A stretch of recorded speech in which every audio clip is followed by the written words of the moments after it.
भगवान का स्वरूप क्या है? भगवान कौन है? दिखते कैसे, रहते कैसे, खाते कैसे, काम क्या करते, मिल गए तो पहचानेंगे कैसे? क्योंकि देखा तो हमने नहीं है। इसलिए भागवत के बिल्कुल आरंभ में भगवान वेदव्यास जी ने भगवान का परिचय बताया कि सच्चिदानंद रूपाय विश्वोत्पत्त्यादि हेतवे तापत्रयी विनाशाय श्री कृष्णाय वयं नमः।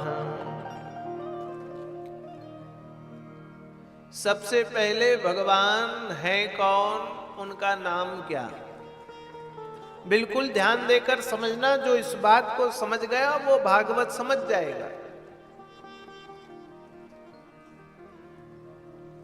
भगवान सत्य हैं। सत्य मतलब जानते हो भैया बंधुओं? समझ रहे हो सत्य? आपको मैं दिखाई दे रहा हूं कि नहीं? जोर से हां बोलो या ना। तो मैं सत्य हूं क्या? बोलो जी हां या ना। अब कोई हां कहता, कोई ना, किसी ने उत्तर ही नहीं दिया। ये पांडाल दिखाई दे रहा है कि नहीं? सत्य है कि नहीं? लेकिन शास्त्र कहता है सत्य का क्या है? सत्य के लिए परिचय दिया जो आज है पहले भी वैसा ही था और आने वाले समय में भी वैसे का वैसा ही रहेगा। अच्छा, आज मुझे देख रहे हो, कल मैं था क्या? और एक सप्ताह बाद रहूंगा क्या? छोड़ दो ये सब बात। क्या मैं 15 साल पहले ऐसा दिखता था क्या? और 25-30 साल बाद ऐसा दिखूंगा क्या? मेरी छोड़ो, आप 20 साल पहले ऐसे दिखते थे क्या? और 10-20 साल बाद कुछ तो बचेंगे, कुछ का राम नाम हो जाएगा। ये पांडाल आज दिख रहा है, 15 दिन पहले दिखा था क्या? और एक सप्ताह बाद दिखेगा? जो आज है कल नहीं था, भविष्य में नहीं होगा, या कल था आज है भविष्य में रहेगा, लेकिन परिवर्तन हो रहा है, वह कभी सत्य नहीं हो सकता। बात समझो मेरी। सत्य क्या है?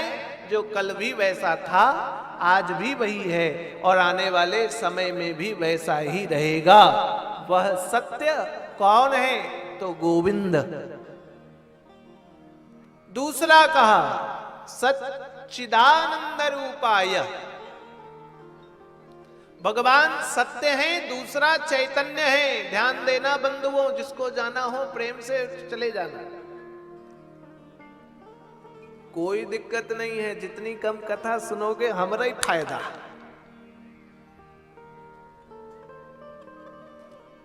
हवा चल रही, दूर वाले लोग छाता नहीं लाए, भीग जाएंगे, मेकअप उतर जाएगा, सब चिंता है। भगवान चैतन्य है।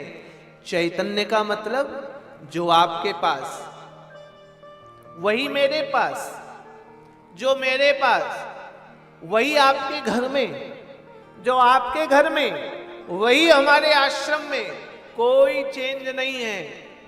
हमारे जेब में 500 होगा तो किसी के जेब में 1000, और किसी के जेब में 5000 तो किसी का जेब ठन गोपाल। यानी चैतन्य का तात्पर्य जो सर्वत्र एक समान हो, विभक्त और भेद ना हो, जिसमें स्त्री पुरुष का भेद नहीं, जिसमें जीव और मनुष्य और जंतुओं में भेद ना हो, जो सजीव और निर्जीव में भेद ना हो, सर्वत्र बराबर हो, वही गोविंद है। तीसरा जो आनंद स्वरूप है। प्रेम से बताओ, मेला घूमने में आनंद है कि नहीं? बताओ हां या ना। आहा, दिल की बात कह दी स्वामी जी ने तो। और फ्री का कोई गोलगप्पा खिलाए आनंद आएगा कि नहीं? आएगा कि नहीं? अब एक गोलगप्पा खाया, बड़ा आनंद आया, दूसरा खाया फिर आनंद आया, तीसरा खाया, आनंद पहले जितना रहेगा क्या फिर? और फिर चौथा खाया, बोले भाई साहब एक और दो, बस हो गया। कोई 10 खाया, बोला बस हो गया, लेकिन हम डंडा लेके आए, पूरा खाना पड़ेगा, नहीं लाठी मारूंगा। बड़ा आनंद बोल रहे थे। अब 5 खाया, 10 खाया, 15 खाया, 20 खाया और 25 खाया, 30 खाया। अब पेट मुंह से भीतर नहीं जा रहा है और ठूसे जा रहे हैं। खिलाने वाला मुंह पे डाबे जा रहा है। मुंह से क्या, आंख से निकलना शुरू, कान से निकलना शुरू, दूसरे दिन बाथरूम में निकलेगा। हमारा आनंद कहां गया? इसलिए संसार का आनंद, स्मरण रखो मेरे शब्द को, संसार के आनंद की एक्सपायरी डेट है। संसार का आनंद सीमित और लिमिट है और भगवान का आनंद असीम है। कथा टीवी में सुने फिर भी आ गए, मेरी सुन के विश्राम होगी और कहीं होगी, वहां जाओगे।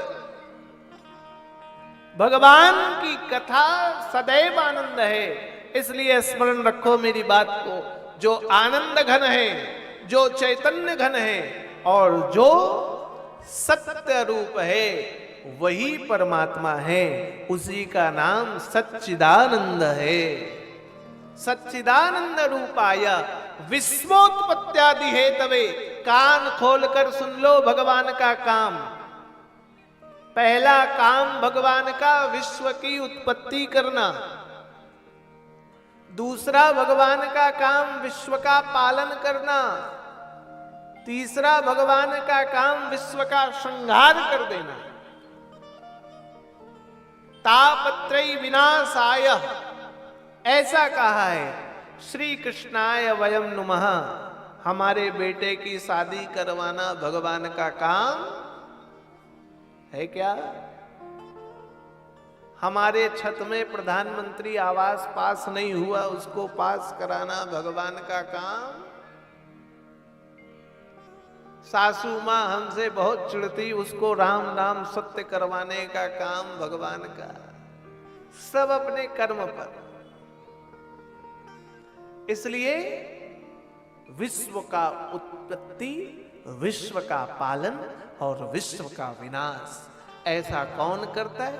तो भगवान।